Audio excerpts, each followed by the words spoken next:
It was funny because he was playing a deck with Wormcoil Engine, and I was like, killing his Wormcoil Engine for good and not getting tokens. And there are a lot of cards like that right now. Whether it's Gravecrawler, Doom or Traveler. Doom, yeah, like lots of. It actually matters a lot. That's fair. I didn't think about that. On the subject, the Red Suns unit in Quentin's hand, he had a turn 1 nothing to Brett's turn 1 Birds of Paradise. Quentin showing some flavor here. Look at those lands. Those if Beta they're not lands? beta, then they're alpha, or they're. Is that the Arabian Nights Mountain? No, Or that is not an Arabian okay. Nights Mountain. I, That's paler. I'm not Petzl, and I don't know the arts. I mean, I don't know all of the arts, but I know those arts. The Arabian's Mountain is the same art, but paler. Okay. There we go. I knew it was the right art. I was right. Yeah. So Quentin ramps up into his mountain on turn 2. Do you know why there was a mountain in Arabian Nights? They accidentally left it on the print sheet.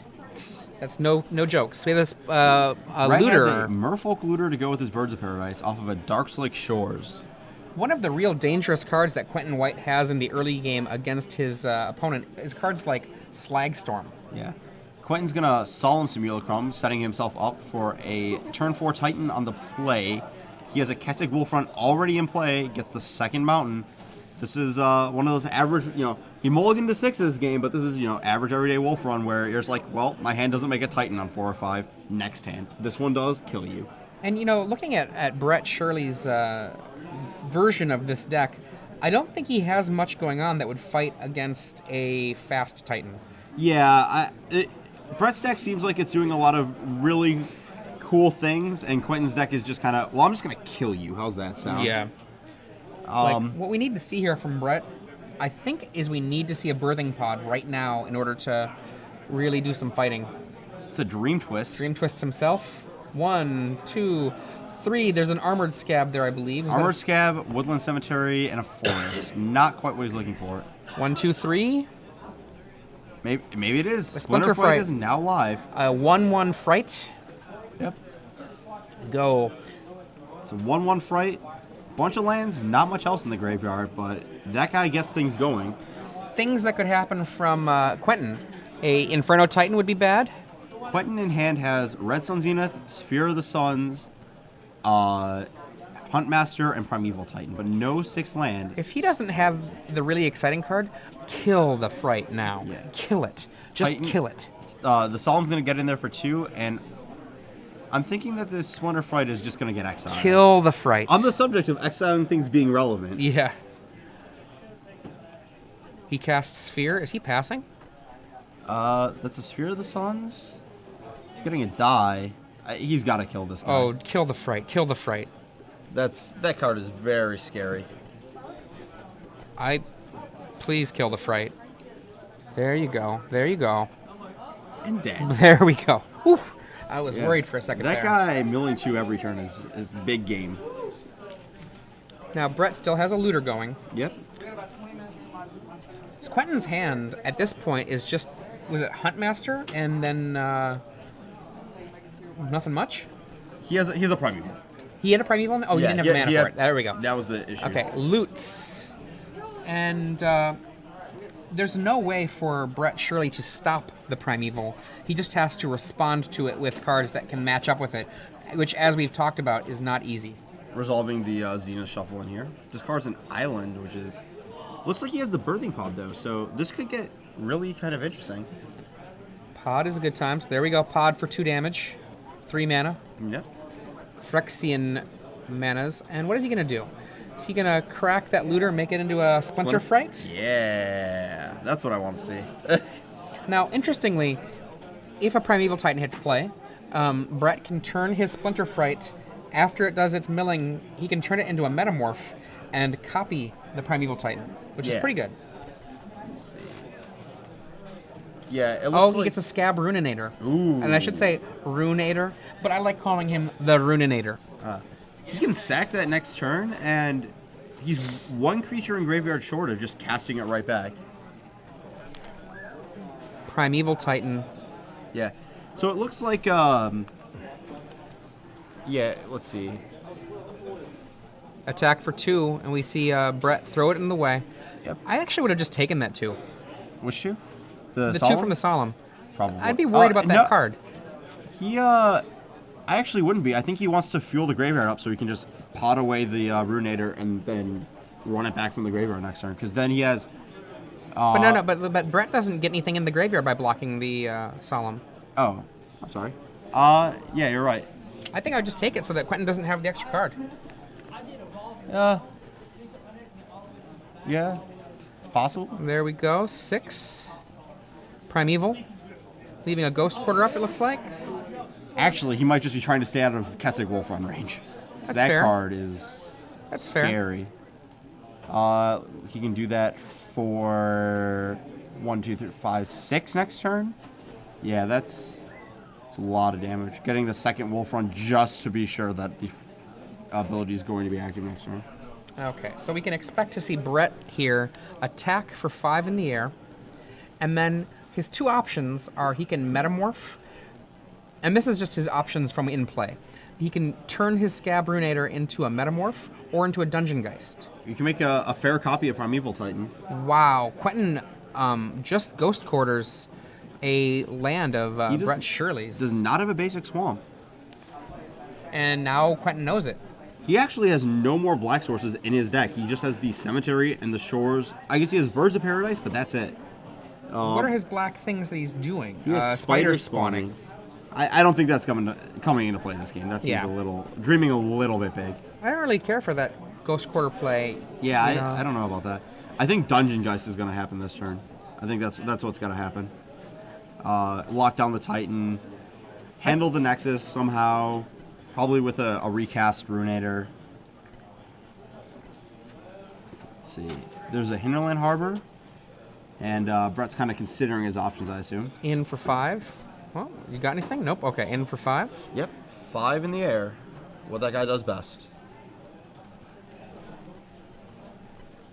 And he fetches. Let's see if it's a Geist or if it's a Phyrexian Metamorph. 5/6 flying. Probably a Geist. He can get the Metamorph later when he gets the wants to make sure there's no more Inkmoth Nexuses. This is one of my favorite cards from the new set. The Dungeon Geists coming into play and holding something down. It's really a real effect. Yes, it's not a joke. It's not quite Sower of Temptation, but it's good enough. There are exactly 3 cards or 3 creatures in Brett Shirley's yard, but that includes his Ruinator. So he can't quite cast it from the graveyard yet, but it's easy enough to get another card in the graveyard with a Birthing Pod. Quentin looks like he's thinking here about what he wants to do. Let's see. We know he has the Huntmaster. Let's see. Lining up his mana. There's 6, it looked like. This might be an Inferno Titan. Inferno Titan would be so devastating. That would be pretty much the game. I don't think that... Yep, that is the promo Inferno Titan from... Is that that's from Duel of Planeswalkers, yeah. Untap. Now there is enough in the yard for Ruinators to be cast from the yard. But I don't think that's going to let him catch up against Double Titan. Yeah. Looking at his deck, I don't really see no real main deck answer to this. He cast Armored Scab. 1, 2, land. Is that a mulch? Yep, that is a mulch. That was a pretty weak Armored Scab. And now what Brett can do is he can cast from the yard a Ruinator. I think he's going to try... I think he's playing for Molten Tail Mastercore. So now we've got a Metamorph, probably.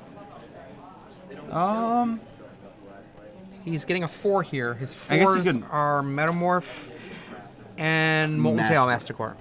I don't know. That's a Metamorph, okay. Do you copy the Primeval or do you copy the Inferno? Probably the Inferno? I like copying the Primeval here, but it looks like he got the Inferno. Yeah, I think you have to copy the Inferno and hope to just kill them. Yep, that is an Inferno. Disco Inferno. Let's see. I don't think that's going to be enough, though. Let's see. The reason I might have copied the Primeval is that you have to block something. And the Inferno Titan is going to kill the bird. Mm-hmm. And that means that you are going to be forced to block with your Titan. Yeah. Since you're going to be forced to block with your Titan, get some land. I think we're looking at, I think it's 12 on the attack. Mana. Some mana. I'm going to flash back this Dream Twist. Twist myself. So that's 12 power on the attack, a potential +5 from Wolf Run, and then the Titan's 3 damage. So that's a lot. Hits There's another a Ruinator. Yep. And a Merfolk Looter. And Primeval triggers. predict a block. Yeah, this attack is very, very lethal without a block. Yeah, But, this is why I think the Primeval was the way to go. You're going to be forced to do this. And that's just in play. Sure. And maybe you can catch up with the mana that you have? Probably not, but Yeah. you know. Maybe. But maybe, right? Things have happened. Like what you could do here, right, is have 2 more mana, block and kill the Inferno Titan. And then after blocking and killing the Inferno Titan, perhaps have enough in your yard to be able to put some Ruinators into play and stay alive. Sure. This deck looks like it kind of wishes it had some way to recur creatures in the graveyard. Like, this Dungeon Geist getting back would be really powerful right now. Yeah. Just, I'd hate to say like an Eternal Witness, but probably an Eternal Witness. We were just actually having this discussion last night, right? Is there an Eternal Witness in Standard? No. I can't think of one. No, I don't think there's an Anarchist or an Eternal Witness or anything like that. You're looking at kind of things like, let's Woodland Sleuth this. But Quentin's just leaving all his mana up instead of Wolf running over, which is potentially right, depending on... Oh, he's going to cast this Huntmaster? Yeah. Oy, there he is. Yeah, I think the closest you have to something like that is it Praetor's Council? Is that the name of the card? Green, 5, regrow everything, and hand size no max. Huntmaster of the Fells coming down, putting Quentin at potentially 1, 2, 3, 4, 5, 6. That is 3 lethal attackers coming in next turn because the Wolf Run is for 6. So, and all the trample damage, yeah, I don't really see Brett coming back from this board. Yeah. So he's, I guess he could... Runates from the yard, and he's going to do it again, maybe? Runate. Include StarCityGames.com dealer credit and booster packs of Dark Ascension. He's just dead. Yeah. He's just dead. Just dead to this attack for Wolf Run. Let's see. I think one of the things that it looks like a weakness of Brett Shirley's deck, he only has 2 4s in his deck. No. Dungeon Geist and Metamorph. Is there any others? Massacre. Oh, there we go. There's the 4. There's 4 4s. My bad. He's cut down on Ghoul Tree compared to Brian Kettler, Yeah. by the way, which is kind of interesting. I think it's because he's running this. I guess the best way to put it is like this sort of Scab Ruinator engine where you're actually exiling creatures. And I don't know how well the Ruinator actually fits with the rest of your deck. It's a very powerful card. I mean, it's This attack should be for lethal as long as Quentin does it. Yeah. He might be thinking, oh, maybe as a Vapor Snag, but this attack has to be for lethal. Vapor Snag, I mean, he's already seen a lot of Brett Shirley's deck go into the grave. Yeah. I wouldn't be afraid of a Vapor Snag right now. I would not either. I would be very unafraid of any kind of, this blue-green dredge deck. There we go. Splinter Fight deck can't really afford to play spells.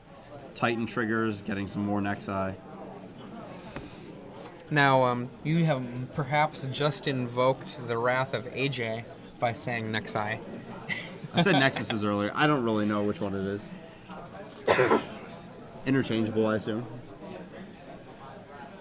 I haven't looked it up, but AJ has a very strong claim that there is no such thing as Nexi. I see. I don't know if he's correct. He very well might be. He's very passionate about his opinions on these things.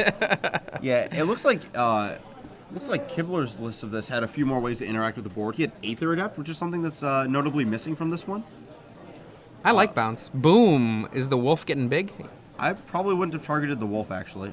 I would have targeted the Huntmaster, but it's pretty marginal.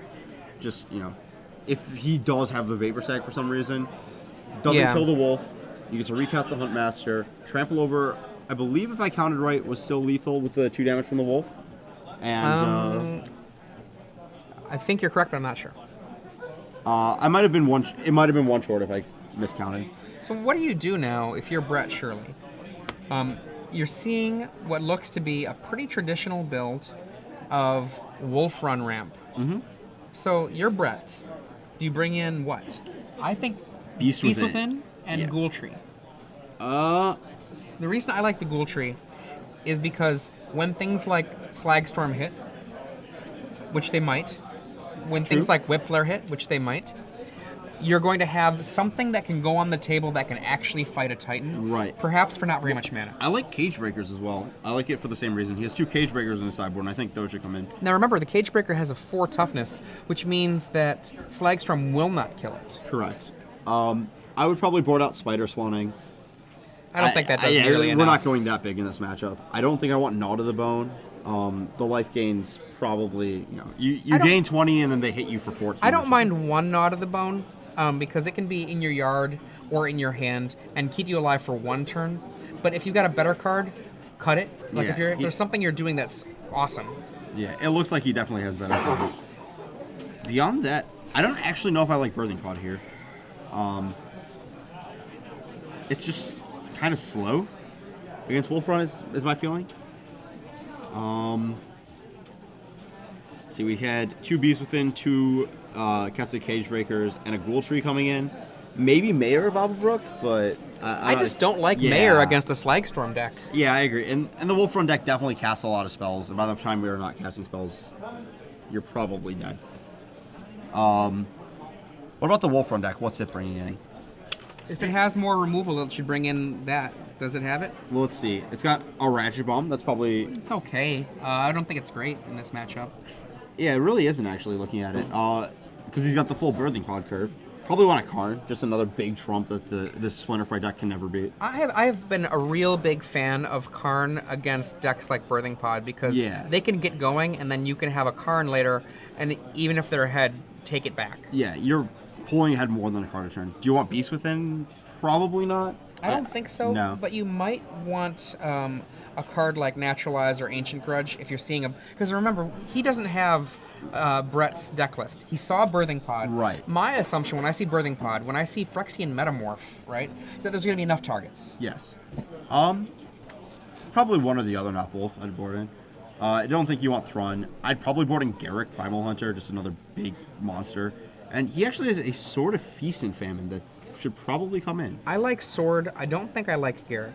Primarily because I think the Garruk might just get eaten by a Scab Ruinator too easily, and getting a 3/3 for 5 isn't great. The real draw cards part of it is where you'd want the value. Sure. And then if you're drawing cards off of it of any note, you probably have a Titan out already. Sure. It just feels like something that you can be doing that could beat a lot of what he does. Though, Splinter Fright actually has Trample, so maybe not. So actually, Sword isn't very good against him unless he's boarding out these Armored Scabs. And even then, he can just discard one of his many flashback or, graveyard-oriented spells. Just...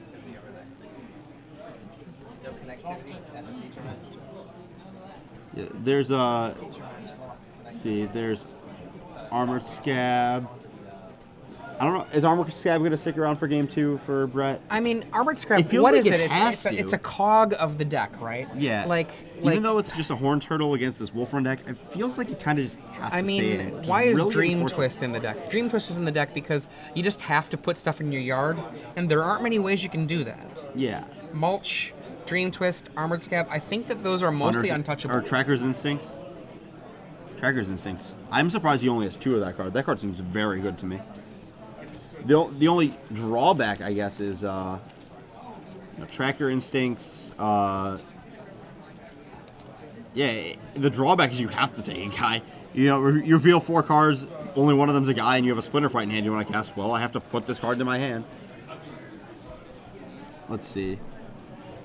What's coming out for this Wolfrun deck? He might just be fine off Acidic Slime game 1. Maybe Thrun's coming out here. It's very dependent. He only has 3 Sphere of the Suns. I don't know if that's that seems short. Ghost. He tried to fit in cards, right? So maybe that's where he cut it in. Sure. Let's see. Yeah, Ghost Quarter is definitely an interesting target, but good in the mirror. For those of you who are just joining us, this is round 4 here at the Star City Games Open Series live in Memphis. I'm Adrian Sullivan, and I'm joined in the booth by Ari Lax. On your left, you can see Brett Shirley playing a Splinter Fright list, reminiscent if that's a good word for a newer deck, of what you might be seeing Brian Kibler playing if you watch the stream, that you can get to live from our front page when Brian Kibler is streaming. Brian Kibler's stream, very entertaining, and I'm glad that he has moved